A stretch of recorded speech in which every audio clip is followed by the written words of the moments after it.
ലോക്സഭാ തെരഞ്ഞെടുപ്പിൽ ഏറ്റവും ശക്തമായ മത്സരം നടക്കുന്ന മണ്ഡലങ്ങൾ തിരുവനന്തപുരം ജില്ലയിലാണ്.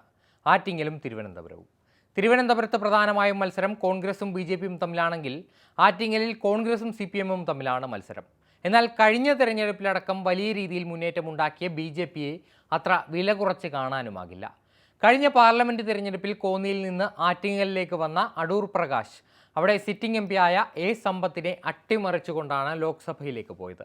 കഴിഞ്ഞ 5 വർഷവും മണ്ഡലത്തിലുടനീളം മികച്ച പ്രവർത്തനം കാഴ്ചവെച്ച അടൂർ പ്രകാശ് കേരളത്തിലെ കോൺഗ്രസ് നേതാക്കളിൽ തന്നെ ഏറ്റവും സൗമ്യനായ, ഏറ്റവും അധികം ഭരണ സാമർഥ്യമുള്ള ഒരു നേതാവ് തന്നെയാണ്. എന്നാൽ സി.പി.എം ഇത്തവണ ആറ്റിങ്ങലിൽ ഏറ്റവും മികച്ച സ്ഥാനാർത്ഥിയെ തന്നെയാണ് രംഗത്തിറക്കുന്നത്. വർക്കല എം.എൽ.എ ആയ വി ജോയിയാണ് സി.പി.എം സ്ഥാനാർത്ഥിയായി എത്തുന്നത്. തിരുവനന്തപുരം പോലെ സുപ്രധാനമായ ഒരു ജില്ലയിലെ സി.പി.എമ്മിൻ്റെ പാർട്ടി സെക്രട്ടറിയും അതോടൊപ്പം എം.എൽ.എയും ആവുക എന്ന അപൂർവമായ നേട്ടം കൈവരിച്ച വ്യക്തിയാണ് വി ജോയ്. പ്രാദേശികമായ ജനങ്ങൾക്കിടയിൽ പോലും വലിയ രീതിയിലുള്ള സ്വാധീനമുണ്ടാക്കാൻ തക്ക മിടുക്കുള്ള നേതാവാണ് അദ്ദേഹം. എന്നാൽ കഴിഞ്ഞ തെരഞ്ഞെടുപ്പിൽ ശോഭാ സുരേന്ദ്രൻ്റെ സ്ഥാനാർത്ഥിത്വത്തിലൂടെ കൈവന്ന ഒരു പോസിറ്റിവിറ്റി ഇപ്പോഴും ആറ്റിങ്ങൽ ലോക്സഭാ മണ്ഡലത്തിൽ ബി.ജെ.പിക്കുണ്ട്.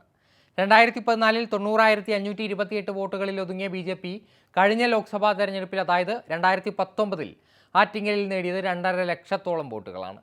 എന്നാൽ ഇത്തവണ അന്ന് നേട്ടമുണ്ടാക്കിയ ശോഭാ സുരേന്ദ്രൻ ആലപ്പുഴയിലാണ് ജനവിധി തേടുന്നത്. എന്നാൽ കാലാകാലങ്ങളായി നായർ വോട്ടുകൾ വിധി നിർണ്ണയിക്കുന്ന ആറ്റിങ്ങലിൽ കാലേകൂട്ടി പ്രവർത്തനം തുടങ്ങിയ നിലവിലെ കേന്ദ്രമന്ത്രി കൂടിയായ വി മുരളീധരൻ ശക്തനായ ഒരു സ്ഥാനാർത്ഥി തന്നെയാണ്.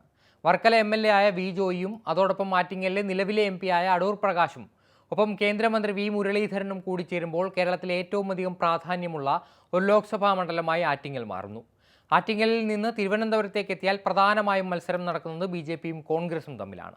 വിശ്വപൗരൻ എന്ന ലേബലിൽ 3 തവണയായി തിരുവനന്തപുരത്ത് നിന്ന് വിജയിച്ച് ലോക്സഭയിലേക്ക് പോകുന്ന ശശി തരൂരിന് ഒത്ത എതിരാളി തന്നെയാണ് രാജീവ് ചന്ദ്രശേഖർ. ആഗോള വേദികളിൽ പോലും ആദരിക്കപ്പെടുന്ന ശശി തരൂരിനേക്കാൾ ഏറെ നേട്ടങ്ങൾ കൈവരിച്ച ഒരു വ്യക്തിയാണ് രാജീവ് ചന്ദ്രശേഖർ.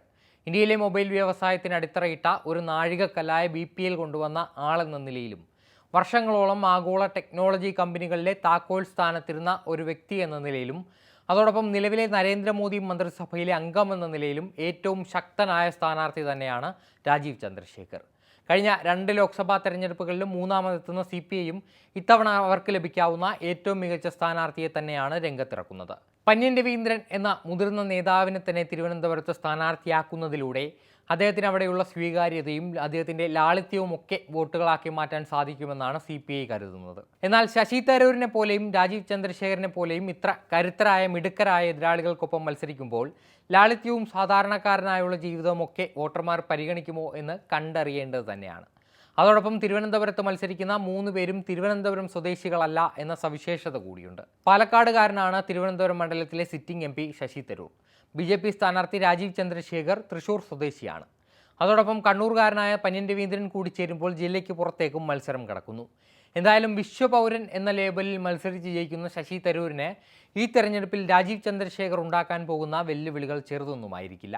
എന്നിരുന്നാലും 15 വർഷക്കാലം കൊണ്ട് ശശി തരൂർ മണ്ഡലത്തിൽ ഉണ്ടാക്കിയെടുത്ത ബന്ധങ്ങളിലും വോട്ടുകളിലും വിള്ളലുണ്ടാക്കാൻ രാജീവ് ചന്ദ്രശേഖറിനും എളുപ്പമായിരിക്കില്ല എന്ന് തന്നെ പറയാം.